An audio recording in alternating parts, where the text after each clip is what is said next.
अभी तक जो हम लोग चर्चा करते आए हैं उसके माध्यम से हम लोगों ने ये समझ लिया है कि हम लोगों के जीवन की जो यात्रा है वो पूरी तरह से गुरु कृपा पर आश्रित है।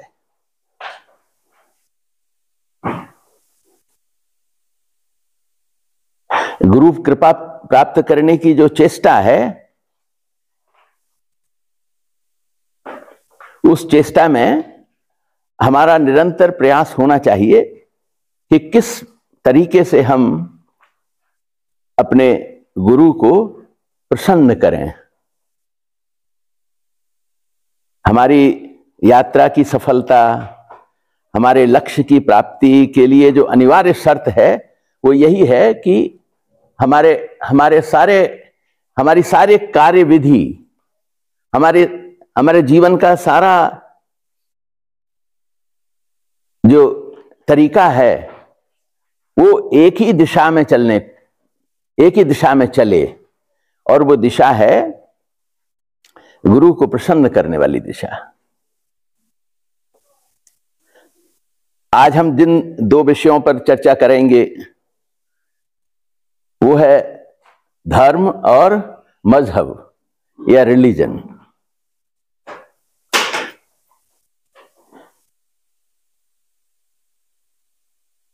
जब धर्म और रिलीजन की हम चर्चा करने के लिए आगे बढ़ते हैं तो पहले मैं आप लोगों के साथ में रिलीजन के संबंध में थोड़ी चर्चा करूंगा। यहां रिलीजन की शाब्दिक व्याख्या का महत्व नहीं है। यह महत्व है कि रिलीजन का जो वास्तविक स्वरूप है वो क्या है। तो कुछ दिन पहले बाबा के समय में बाबा का एक बड़ा महत्वपूर्ण प्रवचन है, और वो प्रवचन है गॉड सेंटर्ड फिलॉसफी के बारे में।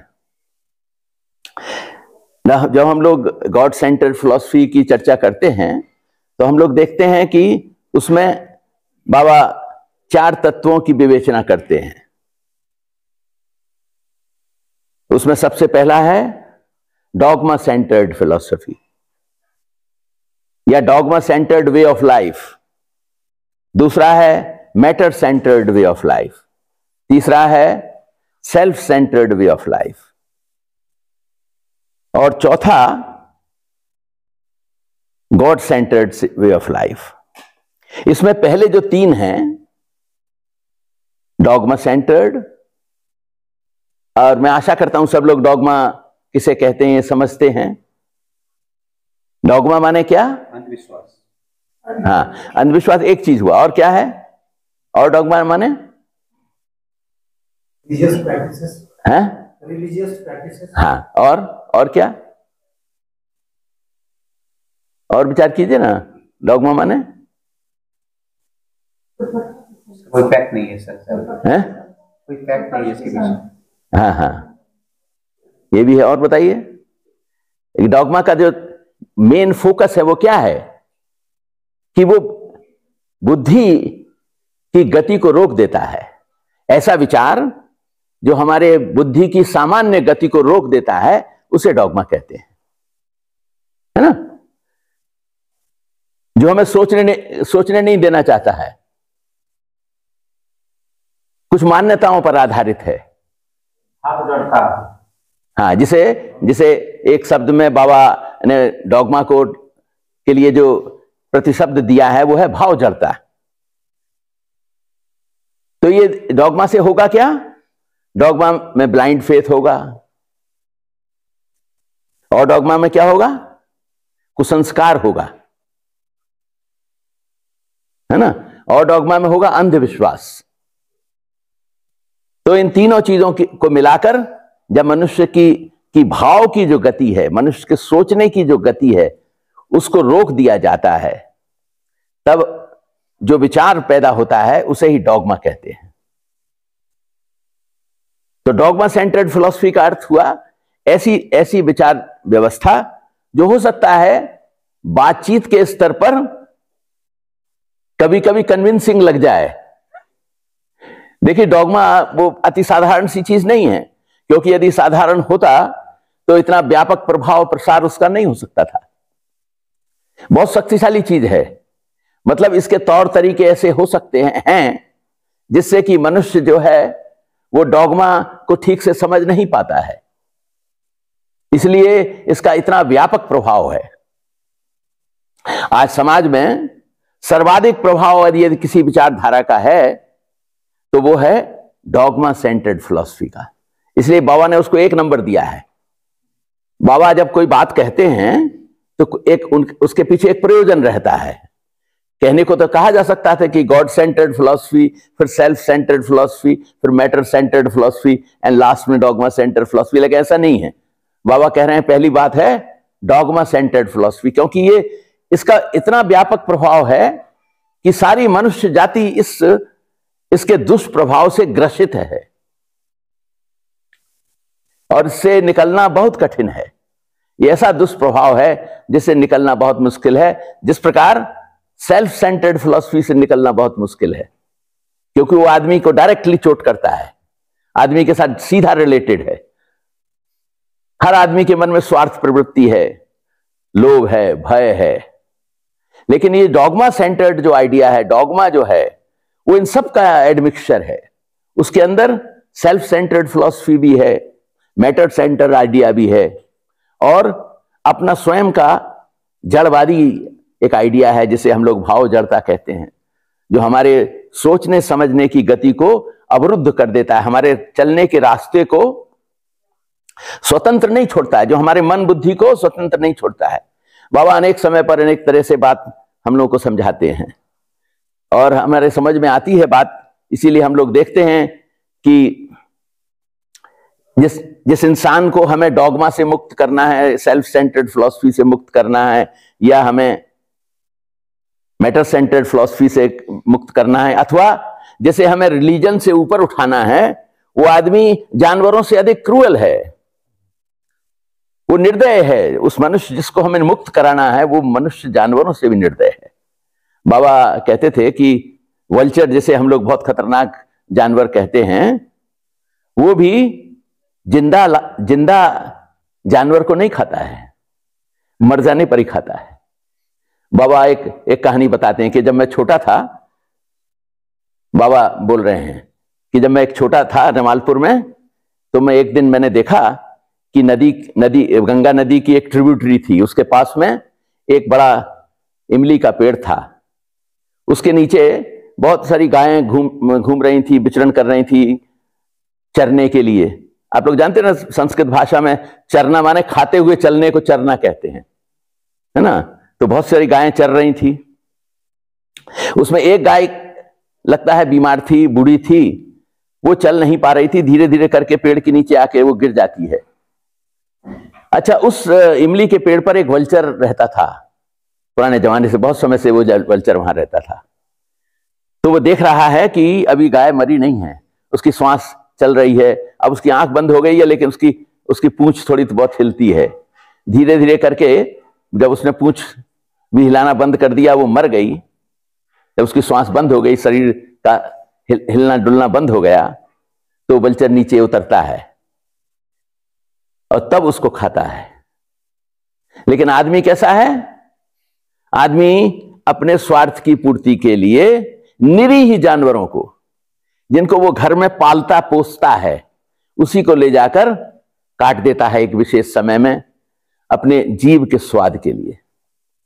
इतना निर्दय कोई जानवर नहीं है जितना इंसान है। तो हम लोगों को समझना होगा कि ये डॉगमा जो है वो हमारे रंध्र रंध्र में घुसा हुआ है, मनुष्य के रंध्र रंध्र में वो व्याप्त है। इसलिए डॉगमा से मुक्त होने के लिए बहुत सारा एक सामूहिक प्रयास करना होगा। डॉगमा से मुक्ति से ही हम रिलीजन को समझ सकेंगे, रिलीजन से ऊपर उठ सकते हैं, क्योंकि सभी रिलीजन जो हैं वो डॉगमा सेंट्रिक हैं। किसी भी रिलीजन की हम चर्चा कर लें, वो सब रिलीजन, चाहे वो हिंदू धर्म हो, तथाकथित हिंदू रिलीजन, अथवा इस्लाम हो, या क्रिश्चियनिटी हो, या दूसरा कोई भी धर्म तथाकथित मजहब हो, वो सभी व्यवस्थाओं में हम लोग देखते हैं कि भाव जड़ता जो है कूट कूट कर भरी हुई है, और सब अपने अपने तरीके से उसका संचालन करते हैं, उसका व्यवहार करते हैं, अपने जीवन में उसी को पोसते हैं। सभी तथाकथित मजहब इस मामले में एक मत हैं, लेकिन आपस में वो लड़ते हैं। वो सब डॉगमा सेंट्रिक हैं, लेकिन कोई किसी की बात नहीं मानता है।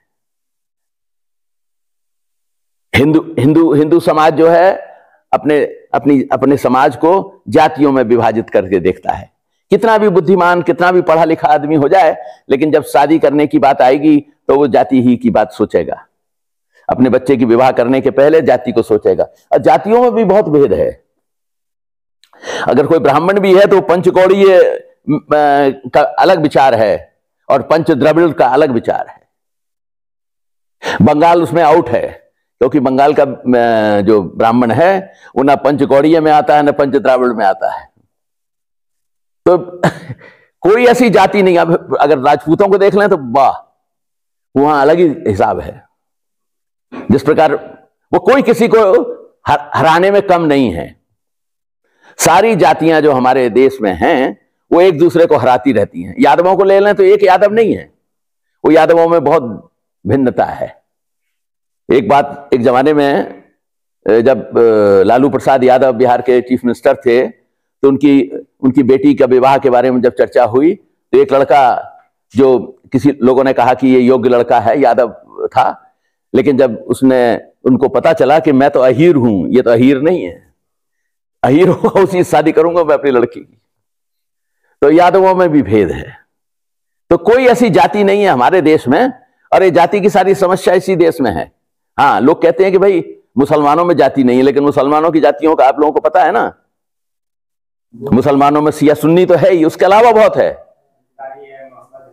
हाँ, अरे अभी एक दादा मुझे बहुत बढ़िया बात बता रहे थे। बोले कि दादा कुछ लोग जो नीची जाति के मुसलमान हैं, उन लोगों को जो नॉर्मल मस्जिद है उसमें घुसने नहीं दिया जाता है। वो लोग वहां जाकर पूजा नहीं कर सकते हैं, क्योंकि वहां मस्जिद में जाना अलाउड नहीं है उनको। तो उन लोगों ने क्या किया है, मिलजुल कर एक छोटी सी अपने गांव के पास में एक दूसरी मस्जिद बनाई है जहां वो अपनी पूजा कर लेते हैं। तो ऐसा नहीं है कि ये जो भाव जड़ता है हिंदू समाज में ही ज्यादा है। हिंदू समाज में सबसे ज्यादा व्यापक रूप है, क्योंकि हिंदू समाज की बहुत गहरी जड़ें हैं, इसलिए यहां कठिनाई भी ज्यादा है।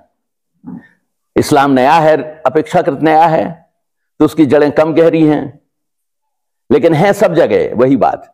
क्रिश्चियनिटी में भी वही है, किसी में भी कुछ अंतर नहीं है। जब बात करने की आती है, आप देखिए, आश्चर्य नहीं होगा आपको। आपने कभी सोचा नहीं कि केवल हिंदुस्तान ही एक ऐसा देश है जहां पर आपको गोरा काला मिट्टी के रंग का आदमी मिल जाएगा, लेकिन जर्मनी में जाइए आपको नहीं मिलेगा। थोड़ा थोड़ा अभी जब यूरोपियन अभी आदमी का मन विकसित हो रहा है, तो कुछ डिफरेंस हम लोग नजर आता है हमारे को यूरोपियन एंड अमेरिकन सोच में, कि वहां काले लोगों के साथ भी विवाह होने लगा है। लेकिन कुछ दिन पहले तक तो काला माने स्लेव, काले को इंसान भी नहीं माना जाता था, वो तो खरीदा हुआ दास है। तो ये रिलीजियस जो डॉगमा है हम लोग व्यापक रूप से सारी दुनिया में देखते हैं। अब देखिए ना, क्यों चाइना में कोई दूसरे रंग का आदमी नहीं है? इसी धरती पर केवल हम लोग देखते हैं इतना व्यापक रक्त मिश्रण हुआ है। भगवान की लीला है। भगवान विश्व नियंता ने कोई कारण से ही ना ऐसा सोचा होगा कि वो चाहते थे कि इस धरती पर सबसे अधिक रक्त का मिश्रण हो जाए।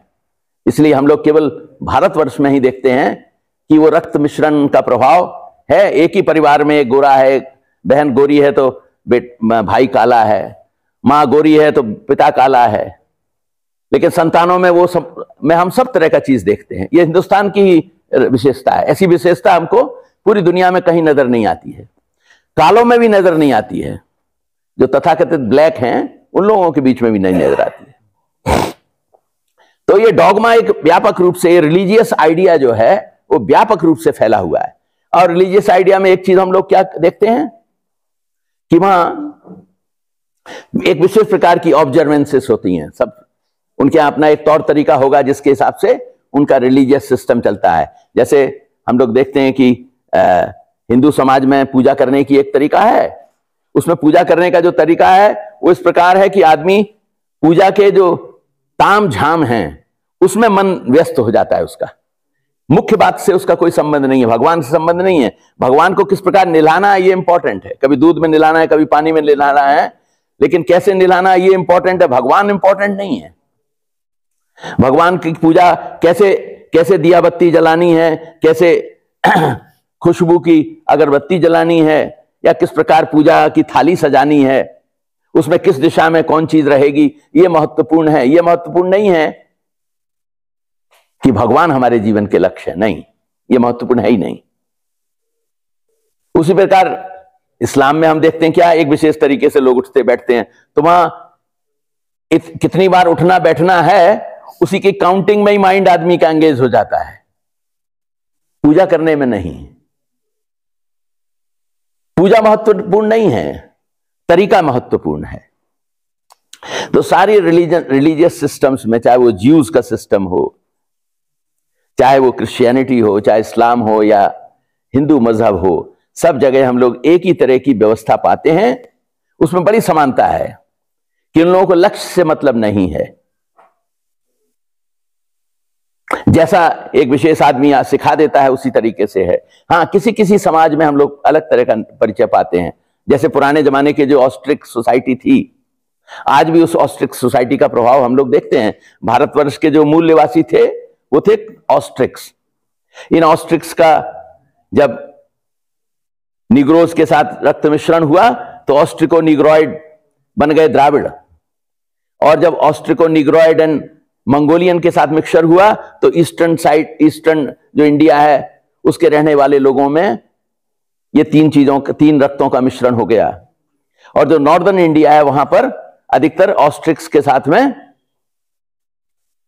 आर्यन ब्लड का मिक्सचर हो गया। इसीलिए अपेक्षाकृत जब आर्य लोग भारतवर्ष में आए तो जब उन लोगों ने अपना प्रभाव विस्तार किया तो आज समाज में आप देखिए जो तथाकथित विद्वान लोग भी हैं वो ऑस्ट्रिक जाति के संबंध में अधिक चर्चा ही नहीं करते हैं। उनके लिए मुख्य रूप से तीन ही जातियां हैं, Mongolian, Aryan and negroes. Austric को भूल गए क्योंकि ऑस्ट्रिक जो है भारतवर्ष का मूल निवासी, उसका अपना स्वरूप, अकेला स्वरूप रह ही नहीं गया। वो इतना अधिक मिक्सचर में बदल गया है कि भारतवर्ष का जो मूल निवासी ऑस्ट्रिक था वो या तो ऑस्ट्रिको निग्रॉइड है, या ऑस्ट्रिको मंगोलियन है, या ऑस्ट्रिको आर्यन है। इसलिए ऑस्ट्रिक नजर ही नहीं आता है। हाँ, लेकिन ये ऑस्ट्रिक को जो समाज था वो भारतवर्षी नहीं, पैलेस्टाइन से लेके ऑस्ट्रेलिया तक इसका प्रभाव था। एक ही जाति पूरी फैली हुई थी, लेकिन आज वो उसका स्वतंत्र स्वरूप नहीं रह गया है। जैसे हम लोग आर्यन का एक स्वतंत्र स्वरूप पाते हैं, गोरे लोगों के बीच में हम लोग वो स्वतंत्र स्वरूप पा लेते हैं, मंगोलियंस को पा लेते हैं, नीग्रोस को पा लेते हैं, लेकिन ऑस्ट्रिक एक ऐसी जाति है जो सब में मिल गई है। ये कोई आश्चर्य नहीं है, और ये बहुत जरूरी था। संभवतः भगवान की विशेष परिकल्पना में इसका बहुत लंबा महत्व है। मूल रूप में यही ऑस्ट्रिक जाति फैली हुई है सब जगह, और इस ऑस्ट्रिक जाति का प्रभाव हम लोग मानव समाज में देखते हैं व्यापक रूप से। अच्छा, तो रिलीजन की जब हम बातचीत करते हैं तो उसमें तीनों अंग हैं। आप लोग देखिए, सोचिए अपने मन में कि जब हम तथाकथित मजहब की बात करते हैं तो मजहब के अंदर सेल्फ सेंटर्ड आइडिया भी है, उसी में डॉगमा सेंटर्ड आइडिया तो प्रोमिनेंट है ही, लेकिन साथ साथ मैटर सेंटर्ड आइडिया भी है। क्योंकि रिलीजन हमें सिखाता है कि कैसे धन कमाने के तरीके क्या हैं, किस ग्रह को किस प्रकार खुश करना है, उसके लिए उसको खुश करने की एक विशेष प्रकार की पूजा पद्धति है। तो पंडित हमारे समाज में वो पूजा पद्धति सिखाता है कि तुम्हारी जो एस्ट्रोलॉजिकल तुम्हारी स्थिति है उसमें एक विशेष ग्रह का प्रभाव है, तो उस ग्रह के दुष्प्रभाव को दूर करने के लिए इस प्रकार की पूजा करो। कभी शनि को खुश करो, कभी मंगल को खुश करो, कभी राहु और केतु को खुश करो। और जो पढ़े लिखे लोग हैं वो भी राहु केतु का प्रभाव ही मानते हैं जब कोई एक्लिप्स आता है। तो अगर कहीं पर कोई एक्लिप्स आ जाए, लूनर और सोलर एक्लिप्स आ जाए, तो जो सो कॉल्ड पढ़े लिखे लोग हैं वो भी उसी तरह से व्यवहार करते हैं जैसे पंडित बताता है कि गंगा जी में जाके स्नान करना है। जब कोई लूनर एक्लिप्स आया है तो उससे बचने के लिए गंगा जी में स्नान करना पड़ेगा। पढ़े लिखे लोग भी करते हैं। अब मैं तो बनारस यूनिवर्सिटी में पढ़ता था, तो मैं देखता था कि तथाकथित बड़े बड़े हेड ऑफ डिपार्टमेंट प्रोफेसर्स जो हैं, और वो भी साइंस डिपार्टमेंट्स के प्रोफेसर्स, जाकर गंगा जी में स्नान करने चले जाते थे जब कोई एक्लिप्स आया। तो ये कोई आश्चर्य की बात नहीं है। मनुष्य के ऊपर इतना अधिक गहरा प्रभाव होता है। अब देखिए, जो तथाकथित रिलीजन है वो इतना स्ट्रांग प्रभाव अपने अंदर जमाया हुआ है कि हमारे रंध्र रंध्र में घुस गया है डॉगमा। तो इससे मुक्त होने के लिए क्या करना होगा? तो बाबा इसका एक विस्तार से हम लोगों को तरीका सिखाते हैं। आप लोगों ने, जिन लोगों ने वो छोटी सी पुस्तक पढ़ी है, सबसे कठिन पुस्तक है अभी तक की जितनी पुस्तकें हैं, उसका नाम है नव्य मानवतावाद, लिबरेशन ऑफ इंटेलेक्ट। ये किताब पढ़ने में सबसे कठिन है, सबसे छोटी है लेकिन सबसे कठिन किताब है, क्योंकि इसको समझने का मतलब है अपना जीवन आदमी का स्वतंत्र हो जाएगा। Men's mind will be liberated, liberation of intellect. अभी तक लोगों ने लिबरेशन ऑफ सोल की बात की थी, बाबा पहली बार बात कर रहे हैं लिबरेशन ऑफ इंटेलेक्ट, बुद्धि की मुक्ति। हमारी बुद्धि ही हमें जड़ता, वो भाव जड़ता के अंदर ले जाती है। तो बुद्धि को कैसे मुक्त किया जाएगा? तो बुद्धि के मुक्ति का उपाय बाबा हम लोगों को एक एक स्तर पर बताते हैं, क्योंकि ये जो सो कॉल्ड रिलीजन है इसके बहुत रूप हैं। जैसे जियो रिलीजन है, एक विशेष भूमि, एक विशेष देश का एक रिलीजन हो जाता है। जैसे भारतवर्ष की भूमि का एक विशेष प्रकार का रिलीजियस आइडिया है, उसी प्रकार अन्य देशों में भी सिमिलर आइडिया है ना। जैसे इस्लाम का हम लोग एक विशेष आइडिया देखते हैं, इस तरह क्रिश्चियनिटी का, इस तरह ज्यूज का, लोगों का देखते हैं। अलग अलग आइडिया हम लोग देखते रहते हैं। भारतवर्ष में एक जमाने में जब बुद्धिज्म का प्रभाव था या जैनिज्म का प्रभाव था, बाद में जब हिंदू, तथाकथित हिंदू रिलीजन का प्रभाव बढ़ने लगा, तो उसने जो तथाकथित बुद्धिस्ट थे और जो जैन थे उनको हिंदुइज्म में कन्वर्ट किया।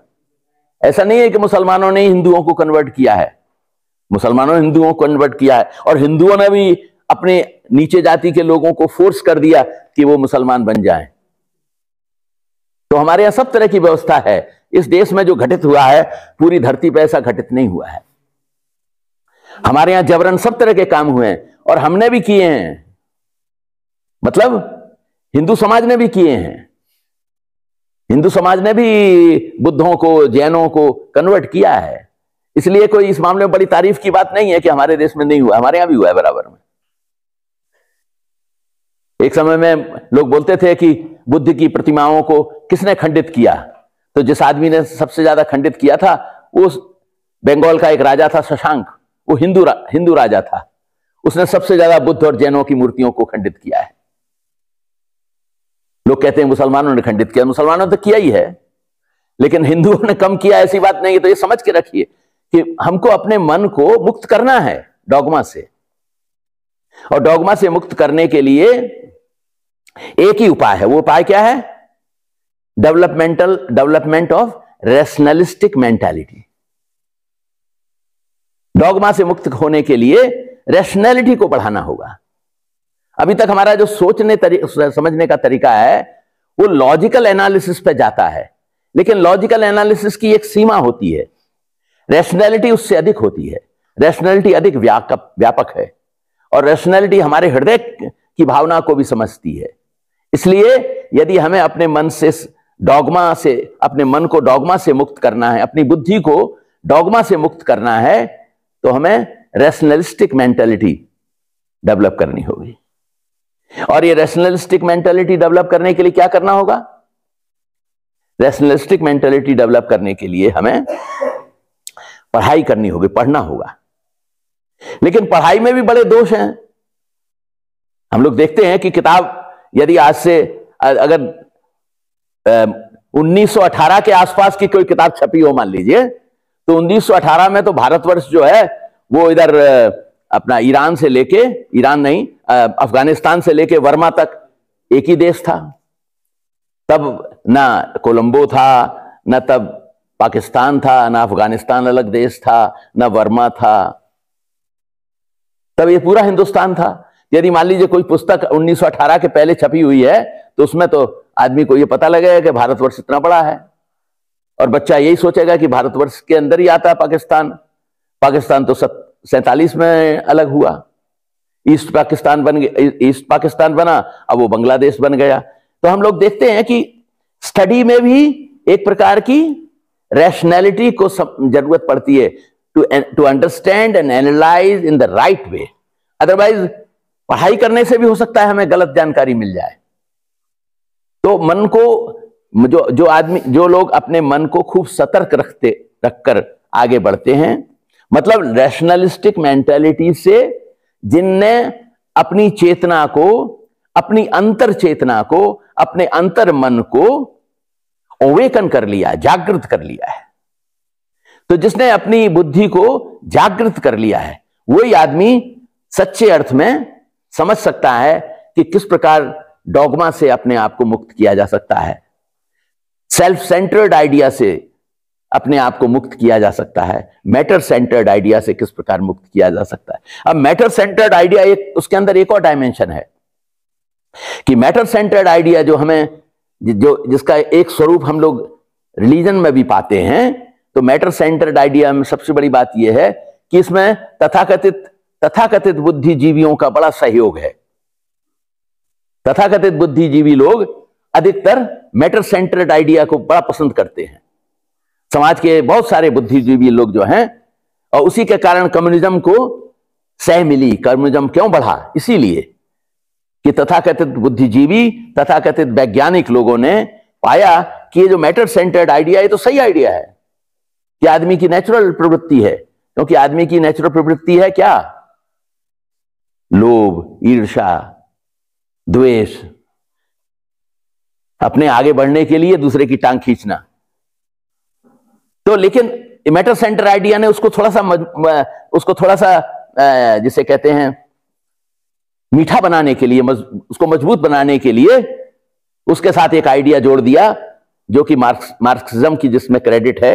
मार्क्स एक अच्छा आदमी था, मार्क्स में खराबी नहीं है, वो तो भला आदमी था, वो तो चाहता था मनुष्य का कल्याण। दुर्भाग्य से उसकी जो व्यवस्था थी उस समय, जो उसकी सोच थी, वो एकांगी रह गई, लेकिन वो आदमी खराब नहीं था। खराब तो हुए बाद के लोग, जिन लोगों ने उसको धरती पर एक्चुअली इंप्लीमेंट करने की चेष्टा की। उसमें लेनिन था, लेनिन के बाद और एक खूंखार आदमी आ गया जिसका नाम स्टालिन था। इन लोगों ने मिलकर लाखों करोड़ों लोगों को मार दिया। तो एक ऐसी व्यवस्था, देखिए, मैटर सेंटर्ड आइडिया वो रिलीजियस आइडिया के पैरेलल चल रहा है। इस प्रकार एक जमाने में जब इस्लाम आया तो इस्लाम ने क्या किया? पूरी धरती पर फैला दिया अपने आप को। क्यों फैलाया? कैसे फैलाया? लोगों को, देशों को युद्ध करके, जीत कर, लूट कर। चंगेज खान आया हिंदुस्तान में, लूट कर चला गया, उसका कोई काम नहीं था। और ये सारे मुल्ला हैं, जो इस्लाम के जितने मुल्ला हैं, जो बड़े बड़े मौलवी हैं, उन लोगों ने केवल मार काट की है, मनुष्य की हत्या की है, लाखों करोड़ों लोगों की हत्या की है। इसलिए कि हमारा धर्म पर फैल जाए, इस्लाम का प्रभाव सब जगह फैल जाए। उसी तरह का प्रभाव कम्युनिज्म ने फैलाया था। तो रिलीजियस आइडिया और कम्युनिस्ट आइडिया में कोई ज्यादा अंतर नहीं है। जो आदमी को मारकर, आदमी को की हत्या करके जो आगे बढ़ता है, अब सोचिए वो कैसा आइडिया है। वो मनुष्यों के समाज का आइडिया नहीं है। इसलिए रिलीजन हो या कम्युनिज्म हो, ये एक ही थाली के चट्टे बट्टे हैं। ये एक ही तरह की चीजें हैं, एक ही तरह की बातचीत है इनके अंदर। इनका जीवन एक ही पद्धति को मानता है कि अपनी बात को मनवाने के लिए कुछ भी किया जा सकता है। जैसा कि हम लोग देखते हैं, एक निरीह जानवर को मारने के समय जो मांसाहारी लोग हैं या जो रिलीजियस डॉगमा से के प्रभाव में है, एक जमाने में आप लोग जानते थे, अब तो वो बैन हो गया, बहुत अच्छा हुआ। नेपाल में तो बड़े बड़े भैंसा और भैंसों को काट दिया जाता था, उसका रक्त चढ़ाया जाता था। अब अपेक्षा कम है, यहां तो बहुत भयंकर था। हाँ, तो वो भी खराब है, जहां भी है वो एक ही बात है। मतलब मनुष्य का आप देखिए, जिंदे जिंदे जानवर को, इतने बड़े जानवर को, कोई छोटा जानवर नहीं है, मनुष्य से बहुत बड़ा है, उसको हत्या कर देना, उसका रक्त चढ़ाना, इससे बुरा और क्या हो सकता है? लेकिन ये मनुष्य की सोच है। तो रिलीजियस डॉगमा हमको इस तरह से ले जाता है, जिस प्रकार मुसलमान लोग एक विशेष अवसर पर, है ना, काटते हैं। अब उनको गाय को काटने में कोई दिक्कत नहीं है, लेकिन सूअर को नहीं काटेंगे वो, और सूअर उनका अपना प्रिय जानवर है। अब देखिए भाई, अरे किसी को मत काटो, सब जानवर निरीह है, मनुष्य के ऊपर आश्रित है, और जिस जानवर को हम लोग घर में पोसते हैं उसको हम लोग कैसे काट सकते हैं, कैसे मार सकते हैं, और उसका मांस कैसे खा सकते हैं? लेकिन ये दुर्भाग्य है। तो जब तक एक ऐसी व्यवस्था का जन्म ना हो जाए जो हमें इस रिलीजियस डॉगमा से मुक्त ना कर दे, तब तक ये दुष्प्रभाव समाज में चलता रहेगा। ये बहुत जरूरी है कि हम लोग इस बात को समझ लें। तो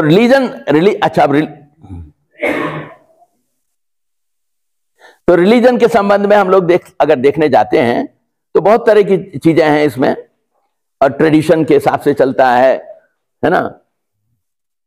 और ज्यादातर रिलीजियस आइडिया में फिजिकल ऑब्जर्वेंसेस हैं, फिजिकल ऑब्जर्वेंसेस ही महत्वपूर्ण है। सारी व्यवस्था जो रिलीजियस आइडिया के पीछे है वो फिजिकल चीजों पर है।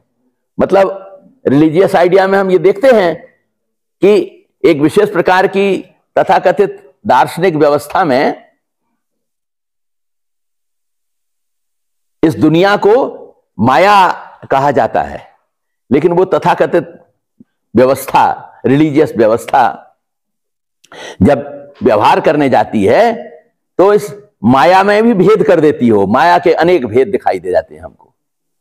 अगर सब कुछ माया है तो सब बराबर होगा। कहने को तो वो शिव को अपना एकमात्र देवता मानते हैं, लेकिन अगर शिव ही दुनिया का सृष्टा है तो अलग अलग जातियां कैसे हो सकती हैं? अगर शिव सबके पिता हैं तो अनेक जातियां नहीं हो सकती हैं। इसलिए बाबा कहते थे कि जो जाति को मानता है वो ईश्वर को नहीं मानता है। यदि जो ईश्वर को मानेगा वो जाति को कैसे मानेगा? जाति को मानने का ही मतलब है कि हम ईश्वर को नहीं मानते हैं, क्योंकि यदि हम ये मानते हैं कि इस विश्व की सृष्टि ईश्वर से हुई है तो हमारे अंदर कोई भेदभाव नहीं होना चाहिए। सब हम लोग एक विराट परिवार के सदस्य हैं, लेकिन इस प्रकार की मान्यता नहीं है। केवल सैद्धांतिक रूप से इस प्रकार की मान्यता हमको कहीं कहीं पर पुस्तकों में नजर आती है। जब हम लोग वसुदेव कुटुंबकम की बात करते हैं, बड़ी बड़ी जोर जोर से बात करते हैं, लेकिन जब व्यवहार में जाते हैं तो जाति में ही हम लोग अपने आप को पाते हैं धंसा हुआ।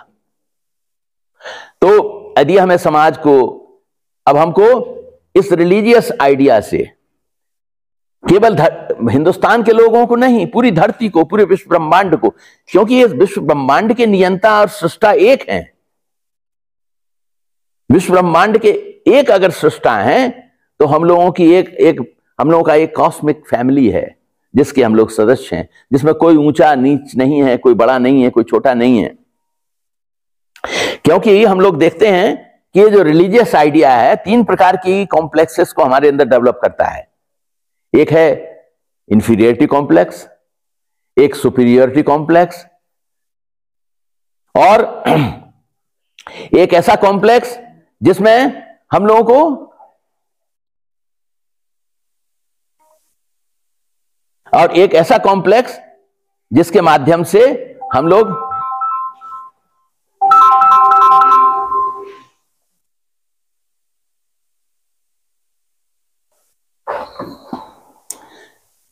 तो अल्टीमेटली हमको अलग अलग तरह के कॉम्प्लेक्सेस से विभाजित कर देता है, हमारे मन को दूषित कर देता है। रिलीजियस आइडिया बेसिकली हमारे मन को दूषित करता है, और इसका बड़ा व्यापक प्रभाव होता है। क्योंकि जब हम सिया को सुन्नी से अलग करते हैं या ब्राह्मण को शूद्र से अलग करते हैं, तो ये वही सुपीरियरिटी एंड इंफीरियरिटी का कॉम्प्लेक्स है। और किसी ना किसी रूप में सभी रिलीजन्स में ये व्यापक रूप से फैला हुआ है। जैसे कभी आप पाकिस्तान के लोगों की कही हुई बात को सुने तो वो कहेंगे हिंदुस्तान हमारा दुश्मन है। क्यों दुश्मन है? क्योंकि ये लोग काफिर हैं, इसलिए काफिर को खत्म करना है। अब कौन सा रिलीजियस आइडिया है ये, लेकिन वो काफिर है हिंदुस्तान का आदमी। क्रिश्चियंस उतने खतरनाक तरीके से बोलते नहीं है, व्यवहार में वैसा ही करते हैं, लेकिन वो लोग कहते हैं कि जो क्रिश्चियन नहीं है वो हीदन है। तो फर्क नहीं है, सब किसी रिलीजन में कोई फर्क नहीं, सब जगह अपना अपना उनका स्टाइल है। कहीं पर ज्यादा एग्रेसिव है तो कहीं पर माइल्ड है, लेकिन सबके रास्ते एक ही हैं। तो ये रिलीजन से हमें मुक्त होना है, रिलीजन के आइडिया से हमें अपने मन को मुक्त करना है। हम सब लोग उससे ग्रसित हैं इन वन फॉर्म और दी अदर। तो हमको अपने मन को मुक्त करना है। तो मुक्त करने के लिए क्या करना होगा? जागृत मन को, जागृत बुद्धि बनानी होगी, एक सतर्क बुद्धि जो हमेशा हर विचार के संबंध में सोचेगा कि ये करणीय है या नहीं है, ये मेरे लिए करणीय है अथवा ये मेरे लिए करणीय नहीं है। जिस व्यवस्था के माध्यम से मनुष्य इस निर्णय पर पहुंचते हैं कि यही करणीय है, यही सत्य है, यही सही रास्ता है, उसे कहते हैं विवेक। तो हमें एक अपने मन के अंदर जागृत विवेक डेवलप करना होगा, जो हर विचार को जब सोचेगा तो पहले समझने की चेष्टा करेगा कि इस विचार को मुझे अपनाना चाहिए अथवा नहीं अपनाना चाहिए, ये मानव कल्याण के लिए है अथवा ये मानव कल्याण के लिए नहीं है। मानव कल्याण की जब हम बात करेंगे तो उसमें हमारा भी कल्याण है। मानव कल्याण अलग नहीं है हमारे कल्याण के साथ, इसलिए जो मानव कल्याण की बातचीत है वो इसमें निहित है। तो हमें एक जागृत विवेक अपने अंदर डेवलप करना होगा। ये जागृत विवेक हमें सही रास्ते पर ले चलेगा और मुक्त कर देगा उन बंधनों से जो dogma centred idea, self centred idea और मैटर सेंटर्ड आइडिया डेवलप करना चाहते हैं। तो जागृत विवेक हमें अपने अंदर लाना है। अच्छा, उसके विपरीत धर्म कैसा है? ये सब जो चीजें हैं वो धर्म में नहीं है, क्योंकि धर्म हमारा स्वभाव है। ध्रियते धर्म, धर्म क्या है? ध्री धातु में मन प्रत्यय जोड़ देने से धर्म शब्द का निष्पन्न होता है। ध्री धातु, ध्री धातु का मतलब होता है धारण करने योग्य वस्तु, धारण करने योग्य विचार, ऐसी बात जो हमारे जीवन में धारण करने योग्य है अथवा जिस पर हमारा जीवन आश्रित है, जिस पर हमारा जीवन आश्रित है, वो है धर्म। और मन प्रत्यय का एक विशेष अर्थ है। मन प्रत्यय माने मन का अर्थ, मन प्रत्यय का मतलब हुआ श्रेष्ठ, ऐसी धारण करने योग्य वस्तु, ऐसी धारकता, वाहकता, ऐसी पोषकता जो सर्वश्रेष्ठ है। तो धर्म में जो सबसे ज्यादा श्रेष्ठ भावना है वो क्या है? जो हमारे लक्ष्य हैं उनको प्राप्त करना, माने ईश्वर को प्राप्त करना। ये जो भावधारा है, धर्म हमें उस मार्ग पर ले जाता है। और मनुष्य ही मात्र ऐसा जीव है जिसके अंदर ये धर्म की भावना जो है सच्चे अर्थ में प्रस्फुटित होती है, उसी में ये पनपती है, उसी में पोषकता पाती है। क्योंकि मनुष्य का मन ही है जो ये निर्णय कर लेता है कि मेरे जीवन का सबसे महत्वपूर्ण, सबसे इंपॉर्टेंट चीज क्या है, कौन सी ऐसी चीज है जिसको धारण करने से मैं मनुष्य बन जाता हूं। गीता में कहा गया है कि आहार निद्रा भय मैथुनश्च सामान्य में तद पशु भी नराणाम धर्मो ही तेषाम अधिको विशेषो धर्मे हीना पशु भी समाना। तो यहां यह बताया जा रहा है कि आहार निद्रा भय मैथुन ये मनुष्यों में, जानवरों में समान है। मनुष्य की श्रेष्ठता है धर्म। तो धर्म क्या है? जो हमें अपने लक्ष्य में स्थापित कर देता है।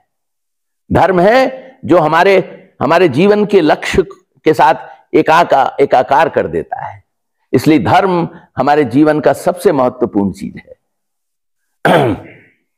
अब ये जो धर्म है उसके अनेक रूप हमें सामने नजर आते हैं।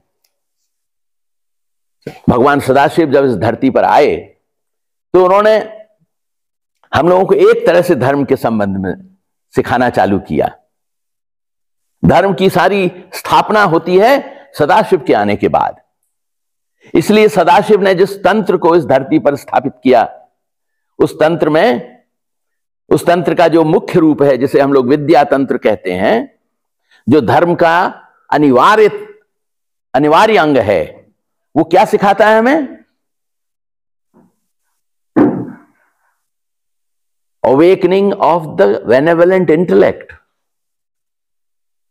तंत्र का जो सबसे इंपॉर्टेंट पॉइंट है वो है कि वो हमारे अंदर एक उदार मानसिकता को जागृत करने में मदद करता है। वो हमारे अंदर विनयशीलता को विकसित करने में मदद करता है। वो हमारे अंदर, हमारे हृदय में जो शुभ वृत्तियां हैं उनको स्थापित करने में मदद करता है। जो आत्म समर्पण की भावना को विकसित करता है और जो धर्म भावना को विकसित करता है। ये 5 अंग हैं। शुभ बुद्धि को जो विकसित करता है, शुभ वृत्ति को जो विकसित करता है, विनयशीलता को जो विकसित करता है, जो धर्म भावना को विकसित करता है और जो आत्मसमर्पण की भावना को विकसित करता है, ये 5 तत्व हैं जिनसे धर्म की शिक्षा भगवान सदाशिव ने इस धरती पर पहली बार दिया। इसलिए यही विद्या तंत्र है। इसके विपरीत जो अविद्या तंत्र है उसकी चर्चा करने की जरूरत नहीं, कि उस अविद्या तंत्र के साथ तो रिलीजियस आइडिया जुड़ा हुआ है, इसलिए उसकी चर्चा करने की जरूरत नहीं है। वो हम लोग चर्चा कर लिए हैं एक वन फॉर्म और दी अदर में। क्योंकि जो भी अविद्या तंत्र के विचार हैं, चाहे वो मारण हो, चाटन हो, सम्मोहन हो, वो सब विचार जो हैं वो रिलीजियस आइडिया के साथ जुड़े हुए हैं। अविद्या तंत्र माने एक रिलीजन का एक विशेष फॉर्म, आदमी को कष्ट देने की व्यवस्था। तो जहां भी इस प्रकार की व्यवस्था होगी वो धर्म के साथ उसका कोई संबंध नहीं है।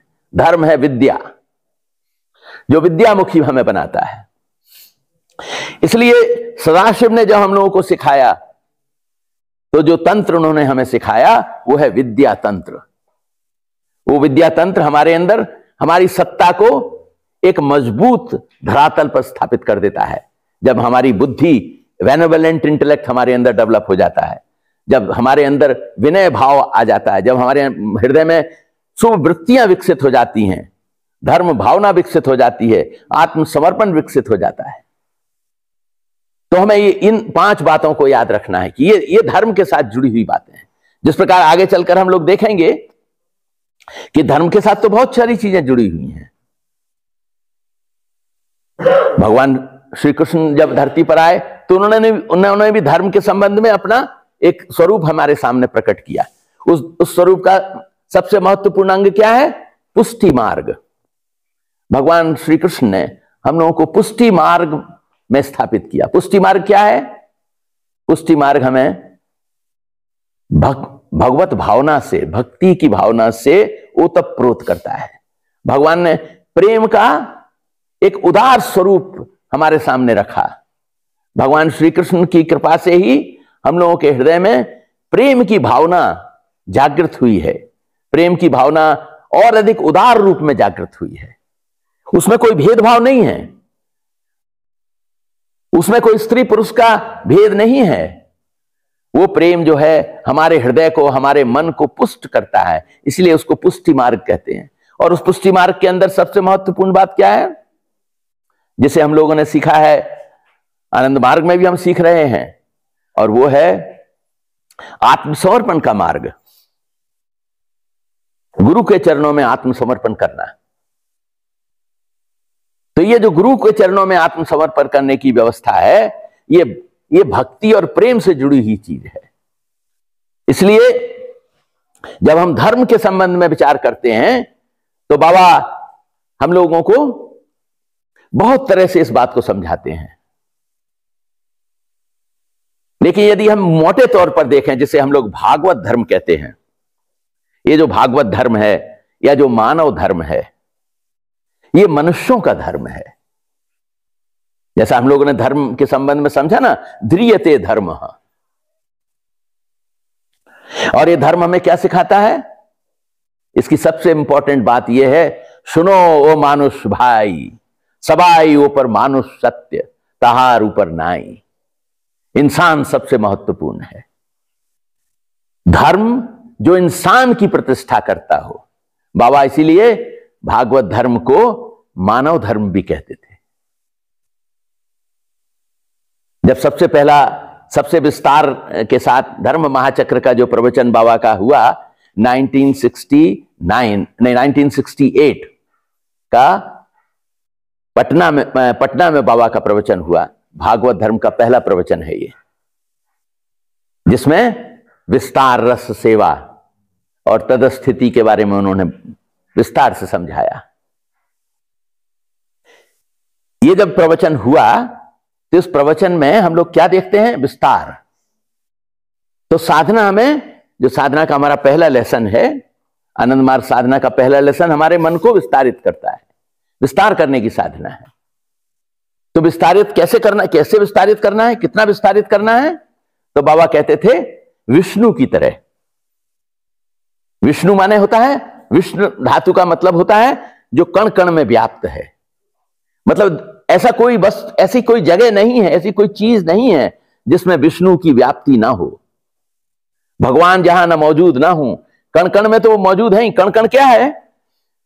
जिसे हम लोग वैक्यूम कहते हैं, अथवा जिसे हम लोग वायुमंडल कहते हैं, अथवा जो वायुमंडल के भी पार है, जो इंटरसेलुलर स्पेसेस हैं, या जो इंटरनेबुलर स्पेसेस हैं, अच्छा, अथवा जो इंटरप्लैनेटरी स्पेसेस हैं, अथवा जो इंटरगैलेक्सिकल स्पेसेस हैं, उन सब में वही विष्णु घुसे हुए हैं। तो अपने मन को इतना विस्तारित करना है।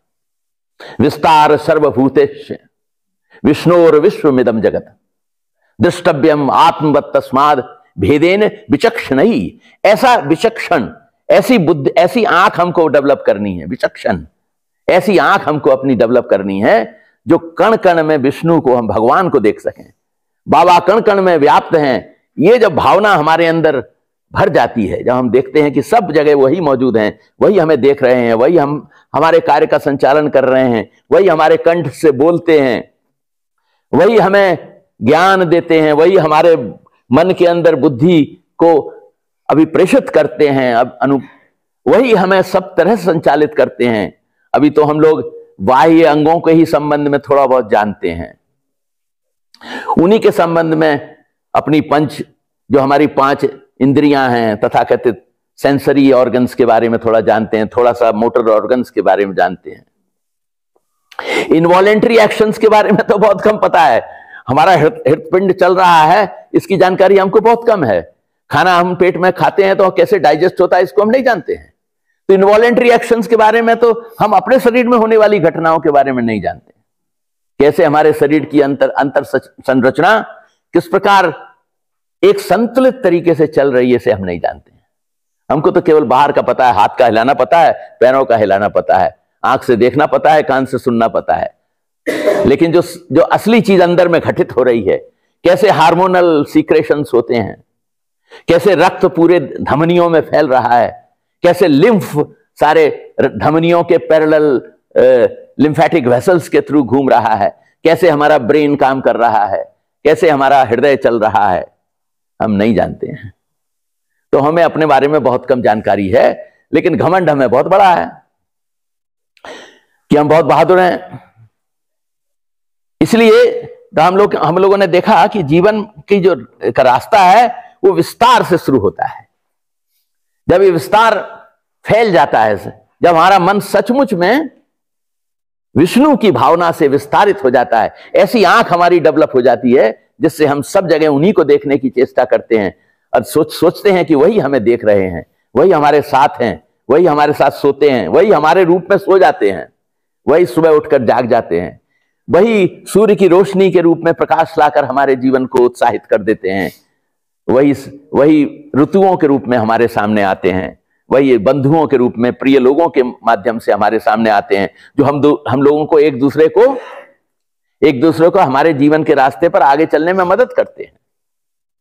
वही भोजन बनकर हमारे सामने उपस्थित हो जाते हैं, वही एक किसान के रूप में भोजन को पैदा करने वाला आदमी बन जाते हैं, वही मिट्टी के रूप में फर्टिलिटी के माध्यम से, जैविक चीजों के माध्यम से हमारी उपज को बढ़ाने में मदद करते हैं। वही धरती के अंदर, आप लोगों को शायद कुछ लोग जानते होंगे, लेकिन आप लोगों को यह जानकर आश्चर्य होगा कि जितनी बड़ी धरती पर इंसान रहते हैं उससे कई असंख्य गुना जीव धरती के अंदर रहते हैं, और उनकी एक कॉलोनी है, उनकी उसी तरह की कॉलोनीज हैं जैसे कि हम लोग अपने धरती के ऊपर कॉलोनियां बनाकर रहते हैं, इंसान, और उनमें झगड़े नहीं होते हैं।